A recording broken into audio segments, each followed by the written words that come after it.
కంటి అద్దాల నుండి శాశ్వత విముక్తి పొందండి. లాసిక్ సర్జరీ 14,000 మాత్రమే. వివరాలకు సంప్రదించండి. ఆంధ్రప్రదేశ్లో మరొక ప్రతిష్టాత్మక సంస్థ తన కార్యకలాపాలని ప్రారంభించబోతుంది. అశోక్ లేలాండ్ గ్రూప్. దీని గురించి దేశవ్యాప్తంగా పరిచయం చేయాల్సినటువంటి అవసరం లేదు.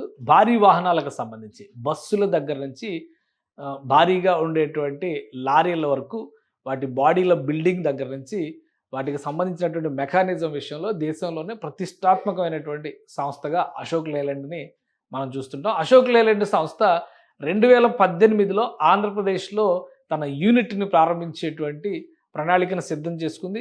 ఆ క్రమంలోనే అప్పటి సీఎం 2018లో చంద్రబాబు నాయుడు ల్యాండ్ అలాట్మెంట్ చేశారు. అక్కడ భూమి పూజ కూడా జరిగింది. 2018లో ఈ కార్యక్రమం జరిగింది. ఏడాదిలోగా అక్కడ ప్రొడక్షన్ ప్రారంభించాలనేటువంటి లక్ష్యంతో పనులు ప్రారంభించారు. అయితే 2019 ఎన్నికల తర్వాత పరిస్థితులు మారడం, రాజకీయాలు మారడం, ఆ సంస్థకి సరైనటువంటి సమర్థన ప్రభుత్వం నుంచి లభించకపోవడం, వేధింపులు పెరగడం, ఈ అన్నిటి నేపథ్యంలో దాదాపుగా ఆ ప్లాంట్ మూతపడినటువంటి పరిస్థితి ఉంది. కూటమి ప్రభుత్వం వచ్చిన వెంటనే ఈ ప్లాంట్ని పునరుద్ధరించేటువంటి ప్రయత్నాలు ప్రారంభమయ్యాయి. ఈ క్రమంలోనే ఈ నెల 19వ తేదీన లాంఛనంగా ప్రారంభోత్సవాన్ని నిర్వహించబోతున్నారు అశోక్ లేలాండ్ సంస్థ వ్యవస్థాపకులు. దీనికి సంబంధించి ఆంధ్రప్రదేశ్ సీఎం ముఖ్య అతిథిగా హాజరయ్యేటువంటి అవకాశం ఉంది. ఇప్పటికే ముఖ్యమంత్రి డేట్ కూడా కన్ఫర్మ్ అయినట్టుగా తెలుస్తుంది. ఇది 2018లో భూమి పూజ చేసినటువంటి సందర్భంలో ముఖ్యమంత్రి చంద్రబాబు నాయుడు అప్పటి దృశ్యాలు ఇవి. ప్రస్తుతం ఈ ప్లాంట్ పనులన్నీ కూడా కంప్లీట్ అయినాయి. ఇది అప్పుడు ప్రారంభోత్సవం చేసేటువంటి క్రమంలో గన్నవరం ఎమ్మెల్యే ఇక్కడ కనిపిస్తున్నారు. ఇప్పుడు జైల్లో ఉన్నటువంటి వల్లభనేని వంశీ. ఇప్పుడు అదే గన్నవరంకి రిప్రజెంట్ చేస్తున్నటువంటి ఎమ్మెల్యే యార్లగడ్డ వెంకట్రావు ఈ ప్లాంట్ ప్రారంభోత్సవానికి సంబంధించి ఇనిషియేషన్ చేశారు. వాస్తవానికి అప్పటి సమస్యలన్నింటినీ పరిష్కరించేటువంటి క్రమంలో ఈ ముఖ్యమంత్రి కన్సెంట్తోనే ఈ ప్రయత్నాలు జరిగినాయి. ఈ క్రమంలో ప్లాంట్ పునరుద్ధరణకు సంబంధించి అక్కడ పెండింగ్లో ఉన్నటువంటి వర్క్స్ అన్నిటిని కూడా కంప్లీట్ చేశారు. వాస్తవానికి అప్పుడు ఇచ్చినటువంటి డేటా ప్రకారం కనుక మనం చూస్తే 75 ఎకరాల భూమిని ఈ సంస్థకి కేటాయించారు. 75 ఎకరాల భూమి. అలానే ప్రభుత్వం వేసినటువంటి అంచనాల ప్రకారం అప్పటి కమిటీ ఇచ్చిన రికమెండేషన్స్ వీటన్నిటినీ కాదని, ఇది ఉమ్మడి కృష్ణా జిల్లా పరిధిలో చూస్తే కనుక మల్లవల్లి ప్రాంతంలో వచ్చేటువంటి స్పెషల్ ఎకనామిక్ జోన్ కింద దాన్ని డిసైడ్ చేశారు. అక్కడ ఈ ప్లాంట్ని కేటాయించారు.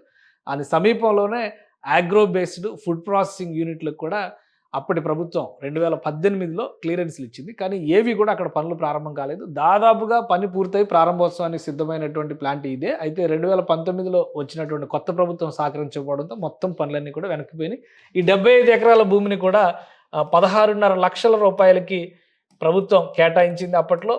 ఆ కేటాయింపుల ప్రక్రియ పైన రకరకాల అనుమానాలు వ్యక్తం చేస్తూ జగన్మోహన్ రెడ్డి ప్రభుత్వం ఈ భూమిని వెనక్కి తీసుకునేటువంటి ప్రయత్నం కూడా చేసింది. అప్పుడు ప్రభుత్వం ఇచ్చినటువంటి హామీ మేరకు 16.5 లక్షలకే 75 ఎకరాల భూమిని ఇవ్వడం, దానికి తగ్గట్టుగానే పనులు ప్రారంభించడం, ఏడాదిలోగా 2019 జనవరి ఫిబ్రవరిలాగా ప్రొడక్షన్ స్టార్ట్ చేయాలనేటువంటి లక్ష్యంతో ఇది పనిచేసింది. కానీ ప్రభుత్వం మారిన తర్వాత పరిస్థితులన్నీ కూడా తారుమారయ్యాయి. ఈ నేపథ్యంలో ఈ కూటమి ప్రభుత్వం అధికారంలోకి రాగానే మరోసారి ఈ సంస్థకు సంబంధించినటువంటి ప్రతినిధులతో యార్లగడ్డ వెంకట్రావు గన్నవరం ఎమ్మెల్యే సంప్రదింపులు జరిపారు. ప్రభుత్వం పూర్తి స్థాయిలో సహకరిస్తుందనేటువంటి ప్రోత్సాహం ఇచ్చిన తర్వాత ప్రస్తుతం అన్ని పనులు కూడా కంప్లీట్ చేసి ప్రారంభోత్సవానికి సిద్ధం చేస్తున్నారు. ముఖ్యమంత్రి చంద్రబాబు నాయుడు చేతుల మీదుగా ఈ నెల 19వ తేదీన ఈ ప్రొడక్షన్ యూనిట్ ప్రారంభమైంది. ఇది ఇన్సైడ్ ఇమేజెస్ ఇవి. మొత్తం సంవత్సరానికి 4600 బస్సుల్ని తయారు చేసేటువంటి బాడీ బిల్డింగ్ కెపాసిటీతో ఉన్నటువంటి ప్లాంట్ ఇది.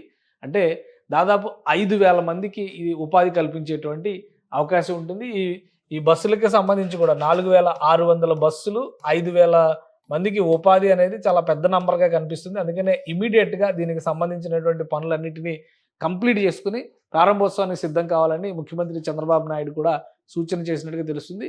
మొత్తం దాదాపుగా ప్లాంట్ పరిసర ప్రాంతాల్లో ఉన్నటువంటి ప్రదేశాలన్నీ కూడా పిచ్చి మొక్కలు పెరిగిపోయి అమరావతిలో ఎలా అయితే అడవిలా మారిపోయిందో ఇక్కడ కూడా దాదాపు అటువంటి పరిస్థితే ఉంది. గత 3-4 నెలలుగా శ్రమించి రహదారి వ్యవస్థని, అక్కడ ఉన్నటువంటి ఇతర అసౌకర్యకరమైనటువంటి అంశాలన్నింటినీ కూడా తొలగించి పూర్తి స్థాయిలో ప్లాంట్కి వెళ్ళేటువంటి మార్గాలను కూడా పునరుద్ధరించారు. ప్లాంట్లో సిబ్బందికి సంబంధించి, ఎందుకంటే గతంలోనే ప్లాంట్ను ప్రారంభించాలనేటువంటి ఆలోచనతో దాదాపు 1000 మందికి శిక్షణ కార్యక్రమాలను కూడా ఈ సంస్థ అక్కడ నిర్వహించింది.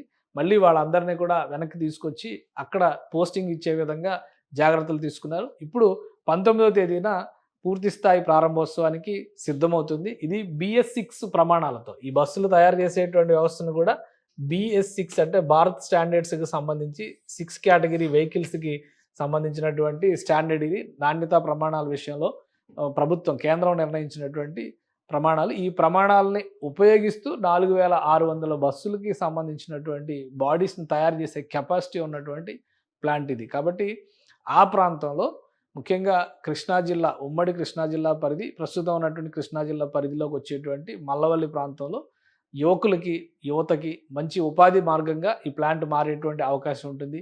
19వ తేదీన ప్రారంభోత్సవానికి ఆంధ్రప్రదేశ్ ప్రభుత్వం కూడా గ్రీన్ సిగ్నల్ ఇచ్చేసింది. సుమన్ టీవీలో మీ పర్సనల్ అండ్ బిజినెస్ ప్రమోషన్స్ కోసం కింది నెంబర్కి కాంటాక్ట్ చేయండి.